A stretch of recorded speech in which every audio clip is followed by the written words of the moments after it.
I do want to spend one more minute on sort of identity, the obsession with identity over on Team Blue, because there was an extraordinary moment on CNN with Ana Navarro, who's constantly making inappropriate race comments, like racist comments.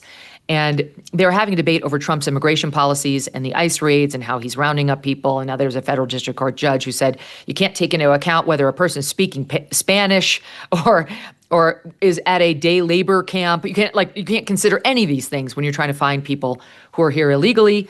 Anyway, they're having a debate about this, and Brad Palumbo's on the set. He's the co-founder of something called Based Politics. He happens to be a white man. And the following extraordinary exchange took place. Take a listen, SOT 8. Millions of people out there protesting in small cities and big cities, small protests and huge protests, defying the fear, defying the reign of terror and retribution that Donald Trump is trying to impose on America. I think you're definitely being hyperbolic. You talk about a reign of terror. When the doomsday alarm from Democrats or from media critics is always at a 10, it doesn't hit the same. So I want to respond to you saying that I was hyperbolic when I talked about a reign of terror. Because that is hyperbolic. No, it might be hyperbolic for you as a white man. Oh, okay. It's certainly not hyperbolic for me as a Latino. No, I'm not. Sure. I'm not. You, being a white man as an insult? When you invoke it to dismiss my being opinion, a white man yes. as an insult? When you invoke it, are you? But I just want to make a point that, Brad, all she's saying is that her view of the situation is different from yours.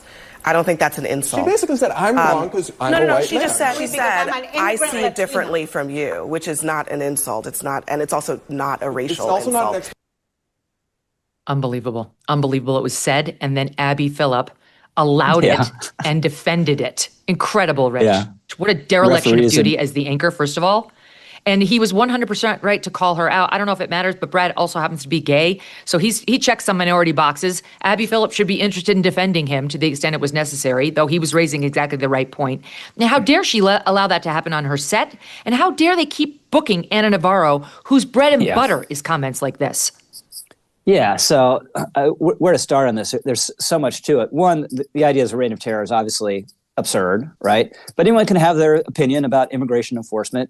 Anyone with any color, any creed, any gender should be able to have an opinion about immigration enforcement. And he was challenging hers. And her argument basically was that this was her view, and she has unique insight into it as a brown person. She refers to the brown community. What is the brown What's community? that? There's no such thing as a brown community. There's no such thing as a white community. And they're so into this idea of communities that don't exist. There's no LGBTQ plus community. The harshest people, some of the harshest critiques I've heard of lesbians have been by gay men, and a lot of gay and lesbian people don't like the whole trans thing. And even if they're all on board, that elements of that agenda, some of them are Republicans, some of them are Democrats, some of them are Catholics, some of them aren't. There's no community. They don't live all in one big neighborhood and get together for block parties. It's absurd. And if you just turn it around and would have, and if Brad had a rejoinder, well, you just think that about the reign of terror because you're a Latina, right? He would have been escorted from the show, escorted out of the building, and never heard from again on CNN. And by the way, not for nothing, but even if she wanted to make this argument about how most of the people who are getting rounded up happen to have brown skin, most of them are also male. So how does his maleness disqualify him from not saying this is a reign of terror? That's their knee jerk. You lose your right to speak in the world of Ana Navarro if you are a white male because you're a sin. Your existence is a sin. You were born with the sin. You can't recover from the sin. You shouldn't even be at the table commenting to her. And frankly, I think Abby Phillip shares that view.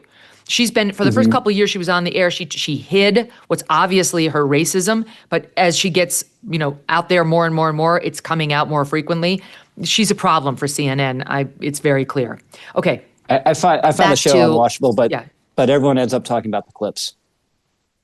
It's only usually because of Scott Jennings, because he's great. Yeah. And then occasionally just absolute lunacy like we just saw there. But no one's watching it like, hey, I'm really learning something. This is actually a really good program. Yeah. Not at all. It's like a hate watch. Since President Trump was sworn in, his administration has made enormous progress at a breakneck pace. But don't forget, while they're moving mountains for the good of the nation, you've got your own personal savings to worry about. And one of the best ways to look after your savings is through diversification, particularly with gold, like from Birch Gold Group. In the past 12 months, the value of gold has increased by 40%. OMG. Central banks continue to bolster demand for gold by buying in record quantities. Global instability and tension is high, and Birch Gold makes owning physical gold extremely easy. Easily convert an existing IRA or 401k into a tax-sheltered IRA in physical gold, or buy some to store in your home safe. Just text MK to the number 989898 and Birch Gold will send you a free info kit on gold. There's no obligation, just useful information.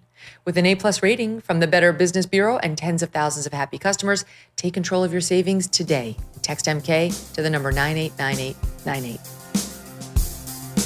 Thanks so much for watching. If you like what you just saw, hit the subscribe button for more clips and full episodes.